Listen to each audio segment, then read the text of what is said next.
We hold these truths to be self-evident, that all men are created equal, that they are endowed by their Creator with certain inalienable rights, that among these are life, liberty, and the pursuit of happiness, that to secure these rights all governments are instituted among men, deriving their just power from the constitute of government. That whenever any form of government becomes destructive of these ends, it is the right of the people to alter or to abolish it, and to institute new government, laying its foundation on such principles. Prudence indeed will dictate that government long established should not be changed for some hard word and persistent causes.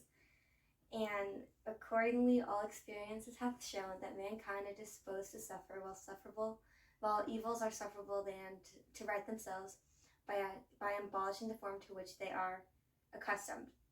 But when a long train of abuse comes, and usurpations pursuing invariably the same object of another hard word that I can't pronounce, it is their duty to throw off such government and to provide new guards for their future securities.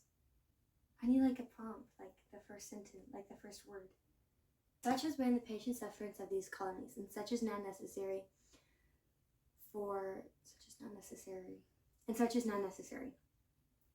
Can you give me one more word? Which constrains them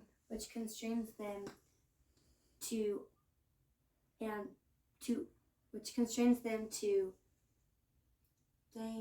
alter or to abolish. To alter their former systems of government.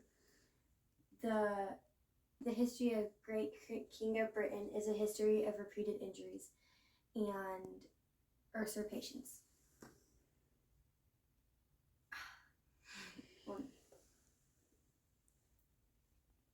Of injuries and usurpations, all having in direct object. Oh no. The establishment of future government, absolute tyranny, and despotism over these states. Okay. Well, I had the part we were supposed to memorize, but then like the other stuff I wasn't. That's funny.